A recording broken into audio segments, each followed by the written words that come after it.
এবার জিজ্ঞাসা করব, আমরা কি এই ঈমানটুকু ন্যূনতম বিশ্বাস করি যে আল্লাহর কাছে আমাদেরকে ফেরত যেতে হবে?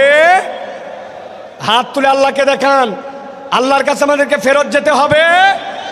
কথা বলেন, দুই হাত তোলেন, শক্ত করে দুই হাত তোলেন। যারা যারা বিশ্বাস করি আল্লাহ আমাদেরকে অযথাই সৃষ্টি করেন নাই, আল্লাহর কাছে ফেরত যেতে হবে, হাত তুলে আল্লাহকে দেখান।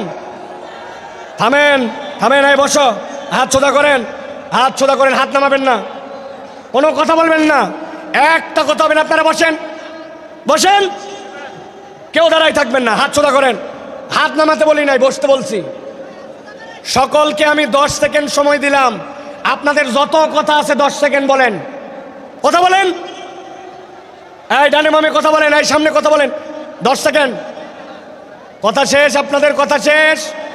হাত সোজা করেন, শক্ত করে হাত সোজা করেন। এবার আল্লাহর নামে একটা রণহুঙ্কারের তাকবীর দিব। এই তাকবীরের পর আর একটা শব্দ হবে না। রাজি আছেন আপনারা? পেকুয়ার ময়দানে আজকে যত তাকবীর দিয়েছেন, এই তাকবীরটা সবচেয়ে বলিষ্ঠ কণ্ঠে আল্লাহর জন্য দিতে হবে। রাজি আছেন? যারা আছেন তারা হাত শক্ত করে তোলেন, শক্ত করে তোলেন। সোজা হয়েছে? এবার হাতটা বুক বরাবর না, নেই বরাবর, বুক বরাবর নিছেন সবাই। এবার আমি লিল্লাহে তাকবীর বললে হাত দুটো উপর দিকে ছুঁড়ে দিয়ে আল্লাহু আকবার বলতে হবে। পারবেন সবাই? পারবেন সবাই? রেডি সবাই? এরপরে আর কোনো কথা হবে? হবে? কাতার নিয়ে বসেন, ডানে যারা আছেন বসেন, জুমার নামাজ হবে এক্ষণে। কাতার নিয়ে বসেন সকলে, সকলে রেডি আছেন? আর কোনো কথা হবে? রেডি? তাহলে সকলে এটা প্রমাণ দিতে হবে। আমি লিল্লাহে তাকবীর বললে আকাশের দিকে হাত ছুঁড়ে দিয়ে আল্লাহু আকবার বলবেন। পারবেন ইনশাআল্লাহ? দেখে একটা তাকবীর দেন, লিল্লাহে তাকবীর, লিল্লাহে তাকবীর। আল কোরআনের আলো, আল হাদিসের আলো,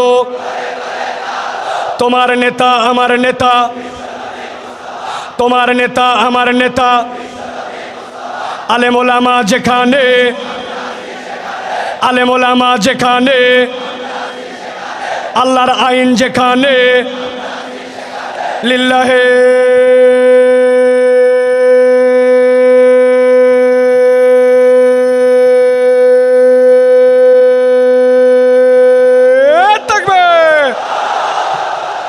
আলহামদুলিল্লাহ। চুপ করে সবাই বসে পড়েন, আর কোনো কথা বলবেন না। এই মাইক কই? বসেন সবাই, আর কোনো কথা নাই, সাউন্ড চলে গেছে। প্রিয় ভাইরা, সাউন্ড কই? সাউন্ড সাউন্ড সাউন্ড নাই। প্রিয় ভাইরা, তাহলে আমরা সংক্ষিপ্ত সময় একদম আমরা আজকে জানার চেষ্টা করব, হাসরের ময়দানে মানুষ মূলত আল্লাহর কাছে 4 ভাবে তার আমল নামা নিয়ে উত্থিত হবে। কয়ভাবে? 4 ভাবে।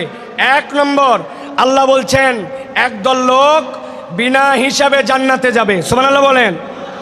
আরেক দল লোক বিনা হিসাবে জাহান্নামে যাবে, নাউজুবিল্লাহ বলেন।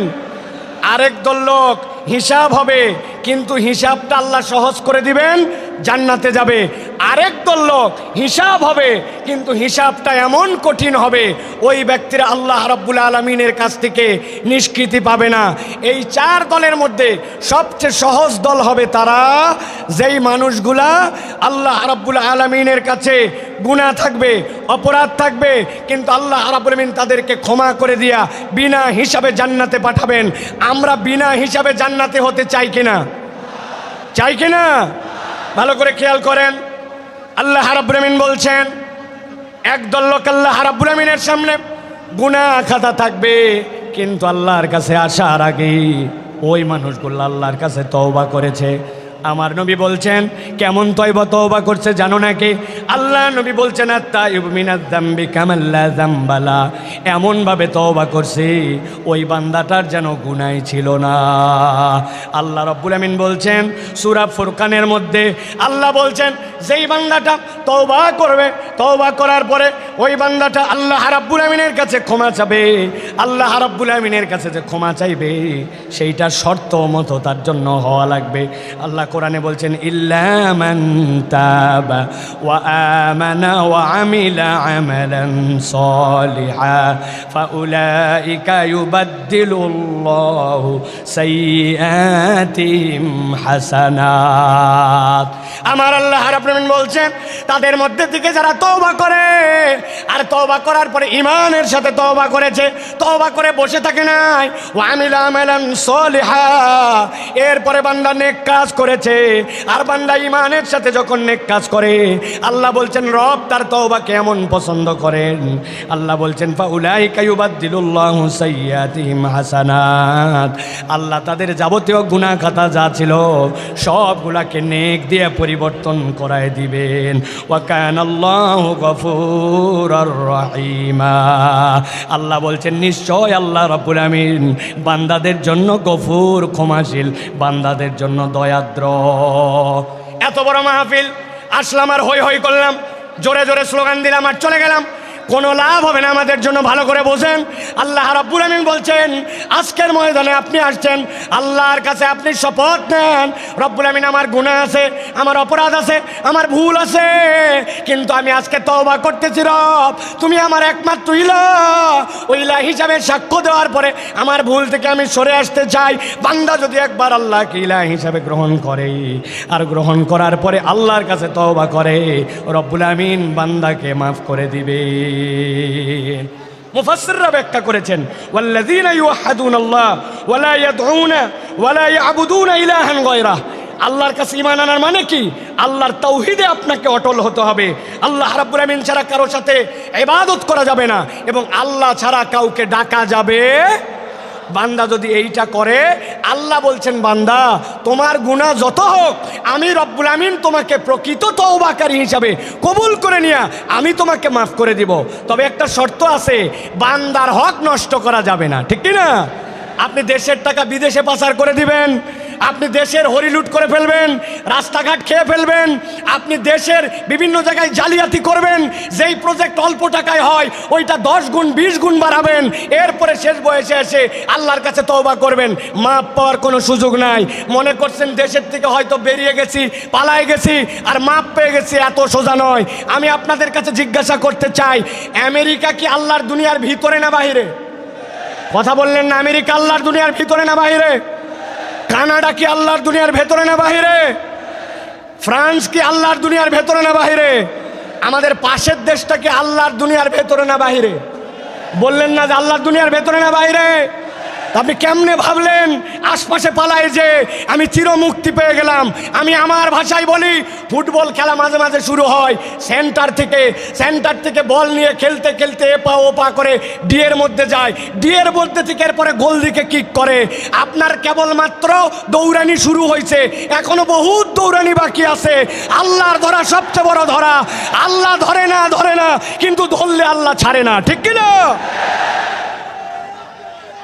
এই জন্য প্রিয় ভাইয়েরা আমাদেরকে স্লোগান দিও না এখন ভাই, কথা শোনেন প্রিয় ভাইয়েরা, এই কথা বলার উদ্দেশ্য আল্লাহর কাছে ক্ষমা নিয়ে আমাদেরকে বিনা হিসাবে জান্নাতি হওয়ার জন্য চেষ্টা করতে হবে। এটা একটা দল কয়টা বলছি? 4টা। চলেন এবার 2 নম্বর দল, বসেন আপনি। 2 নম্বরে কথাগুলো মনোযোগ দিয়ে শোনেন।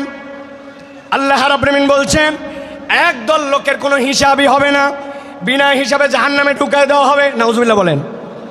আল্লাহ কোরআনে বলছেন সূরা বাকারা 217 নম্বর আয়াতের মধ্যে, ওয়া মাইয়ারতাদিদ মিনকুম আন দীনিহি ফায়ামুত ওয়া হুয়া কাফির ফাউলাইকা হাবিতাত আমালুহুম ফিদ দুনিয়া ওয়াল আখিরাহ ওয়া উলাইকা আসহাবুন নারি হুম ফিহা খালিদুন। আল্লাহ বলছেন একদল লোক অতি পণ্ডিত হয়ে যায়, আল্লাহর দিনের উপরেই ছিল, কিন্তু এমন বুঝ আনছে, বুঝ এনে মুরতাদ হয়ে গেছে, আল্লাহর দিন থেকে সরে গেছে। সে অনেক সময় বুঝে মুরতাদ হয়, অনেক সময় না বুঝেও মুরতাদ হয়। আমাদের দেশে না বোঝা একদল মুরতাদ আছে, এদের ঈমান বোঝানো আমাদের জন্য জরুরি। ছোট্ট করে বোঝানোর জন্য বলি, আমাদের দেশে এরকম মুসলমান আছে কিনা নামাজের ইসলাম পছন্দ করে, রোজার ইসলাম পছন্দ করে, জাকাতের ইসলাম পছন্দ করে, কিন্তু যেই না বলা হয় চোরের বিচার আল্লাহর আইন দিয়ে করা হোক, দেশটা আল্লাহর আইন দিয়ে চলুক, খেলাফত অনুযায়ী দেশটা পরিচালিত হোক, সেই না ওই নামাজি হাজী সাহেব পর্যন্ত রাজি থাকে না। এরকম মুসলমান আছে কিনা? উল্টা আমাদেরকে বলে, সাইফুল্লাহ ভাইকে তো কোনো দলের লোক মনে করতাম না, কিন্তু উনিও তো দেখি দলের কথা বলে। আল্লাহর দিনের পক্ষে কথা বললে, আল্লাহর আইনের পক্ষে কথা বললে দল খুঁজে নামে পরিচয় দেয়, আসলে এইগুলা মুনাফেক মার্কা মুসলমান। ভালো করে বোঝেন, আল্লাহ বলছেন কেউ যদি আল্লাহর দিন থেকে মুখ ফিরায় নাই, ফায়ামুত ওয়া হুয়া কাফির, এই অবস্থায় যদি মারা যায় তাহলে সে কাফের। আল্লাহ বলছেন আর কেউ যদি কাফের অবস্থায় এরকম করে মুরতাদ হয়ে মরে যায়, ফাহাবিতাত আমালুহুম ফিদ দুনিয়া ওয়াল আখিরা ওয়া উলাইকা আসহাবুন নারি হুম ফিহা খালিদুন। এই মানুষগুলাকে চিরস্থায়ী জাহান্নামে ঢুকানো হবে, এদের কোনো বিচার হবে না, সরাসরি জাহান্নামে যাবে। অতএব যাই করি নাই করি, কখনো আল্লাহর দিনের থেকে মুখ ফিরানো যাবে না। আর নিজের পণ্ডিতি খাটায়া আল্লাহর বিধান নিয়ে কোনো বাজে কথা বলা যাবে না, ঠিক না? খুব সাবধান প্রিয় ভাইরা। আল্লাহ রাব্বুল আলামিন কুরআনুল কারীমের মধ্যে বিস্তারিত কথা বলেছেন, সংক্ষেপ সময় এই জন্য আপনাদের কাছে বোঝানোর জন্য বলছি। মুরতাদ কিভাবে হয়? ওরা মনে করে নবীর তরিকা ঠিক না, নবীর পদ্ধতি পছন্দ করে না, আল্লাহর বিধান আগে ঠিক মনে করত, কিন্তু এখন মনে করে আল্লাহর বিধান বোধহয় বাংলাদেশের জন্য, আমাদের সমাজের জন্য অচল। এরকম যদি মনে করে, ও যত হাজী সাহেব গাজী সাহেব হোক না কেন, আল্লাহর কাছে সে মুরতাদ হয়ে যাবে বিনা হিসাবে জাহান্নামে। আল্লাহ হেফাজত করুক, আল্লাহুম্মা আমিন। প্রিয় ভাইয়েরা, এবার চলেন আমরা 3 নম্বর দলের মধ্যে যাব। 3 নম্বর দল কি এটা একটু বুঝতে হবে, সেটা হচ্ছে হিসাব হবে, কিন্তু আল্লাহ বলছেন ওই হিসাবের পরে তাকে জান্নাত দেওয়া হবে। তবে হিসাবটা তার জন্য যে হবে, ওই হিসাবটাতে তার আমল নামায়, আমলটা পরিমাপে দেখা হবে না, আমলটা ওজনে দেখা হবে। কিসে দেখা হবে? কথা বলেন, আমল কি আমাদের পরিমাপ হবে না ওজন হবে? আমার দিকে তাকান, কি হবে? ওজন হবে। এখন কথা হচ্ছে যে আপনার আমল নামায় সোয়াবও আছে, গুনাহও আছে, কিন্তু আমল নামাতে আমার ওজনটা কেমনে ভারী হবে? আমি আপনাদের কাছে বলতে চাই, একটা মানুষের জীবনে যদি তার আমল নামায় 3টা জিনিস যুক্ত থাকে, তাহলে তার আমল নামা ওজনে ভারী হয়। সুবহানাল্লাহ বলেন। 1 নম্বরে আপনার আমল নামার মধ্যে ঈমান লাগবে। কি লাগবে? একটা মুখ বন্ধ থাকবে না। আমল নামাতে ওজনে ভারী করতে হলে প্রথমে বলতে হবে কি লাগবে? জোরে বলেন, ঈমান। ওই যে দাঁড়ায় আছেন যারা, কি লাগবে? ঈমান। ঈমান নাই আপনার কিচ্ছু নাই, ঈমান আছে আপনার কিছু আছে। সুবহানাল্লাহ বিহামদি। এই যে তরুণেরা ওয়াজ শোনার জন্য চলে আসছে, কিন্তু এর মধ্যে অনেকেই আছে ঈমানের বেসিক হচ্ছে সালাত, অথচ সেই সালাত আদায় করে না, আছে কি না? আমি আপনাদের কাছে একটা ছাত্র আর একটা শিক্ষকের একটা দৃষ্টান্ত দিব 30 সেকেন্ডে, ভালো করে খেয়াল করেন। এক ছাত্রকে তার ওস্তাদ জিজ্ঞাসা করছে, বলো তো দুনিয়াতে নামাজ পড়ে না কারা কারা? ওই ছেলে ভেবে চিনতে বলছে, ওস্তাদ দুনিয়াতে নামাজ পড়ে না 3 শ্রেণীর লোক। কয় শ্রেণী? কথা বলেন। 3 শ্রেণী। বলো তো 1 নম্বরকে? বলছে 1 নম্বর যে পাগল অথবা অজ্ঞান। মাশাআল্লাহ। 2 নম্বরকে? বলছে ওস্তাদ 2 নম্বর যে মৃত, সে নামাজ পড়ে না। মরা মানুষ নামাজ পড়ে, উল্টা নামাজ পড়া লাগে। বলছে মাশাআল্লাহ। এবার 3 নম্বর বলো। বলছে 3 নম্বর হচ্ছে যে অমুসলমান। তাহলে নামাজ পড়ে না কয় শ্রেণী? 1 নম্বরে পাগল অথবা অজ্ঞান বলেন, 2 নম্বরে মৃত, 3 নম্বরে অমুসলমান। এবার পেকুয়ার লক্ষ মানুষকে সামনে নিয়ে জিজ্ঞাসা করতে চাই, যারা এখানে আছেন দাঁড়ায় বসে দূরে কাছে, আমরা কি পাগল অথবা অজ্ঞান? আমরা কি মৃত? আমরা কি অমুসলমান? আপনি কিন্তু ফাঁসে গেছেন। আপনি আগামীকালকে নামাজ পড়েন নাই, বলছে এই তুই কি পাগল? বলছে না। তাহলে মরা না, অমুসলমান না। তো আপনি পাগল না, মরা না, অমুসলমান না, আপনি নামাজ পড়বেন না, তা হবে না, ঠিক কিনা? ইমানের পরে সবচেয়ে গুরুত্বপূর্ণ এইটা হচ্ছে আপনার আমার জন্য সালাত। তাহলে আমলে ওজন বাড়ানোর জন্য কাজ তিনটা। 1 নম্বর ইমান লাগবে। কি লাগবে? 2 নম্বর লাগবে নিয়ত সহি লাগবে, আপনার নিয়তটা বিশুদ্ধ লাগবে। নিয়ামতুল্লাহ নিজামীর কথা, মোটরসাইকেলে আসতে আসতে আমার চোখটা ছলছল হয়ে গেছে। বল সাইফুল্লাহ ভাই, এত লক্ষ লক্ষ লোক দেখানোর জন্য আয়োজন করি নাই। আমার আব্বা ইন্তেকাল করে গেছেন, এলাকাবাসী অনেক মানুষ মারা গেছে। একটা লোক যদি দোয়া করে, আমার বাপ যদি সেখান থেকে নিষ্কৃতি পায়, আর মানুষ যদি কোরআনের বার্তা নিয়ে কোরআনের পক্ষে বাড়িতে যায়, আমার আয়োজন সফল ভাই, একটু দোয়া করবেন। নিয়ামতুল্লাহ যদি মনে করতো অনেক টাকা দিছে, দেখ কত বড় আয়োজন করি, আয়োজনের 1 পয়সাও দাম নাই। এই জন্য আমলটা লাগবে ইখলাসের সাথে, আল্লাহর জন্য। ঠিক কি না? আমল করব কার জন্য? আল্লাহর জন্য। আর আমল নামায় যদি ওজন বাড়াতে চান, 3 নম্বর পয়েন্ট হচ্ছে নবীর তরিকায় করা লাগবে।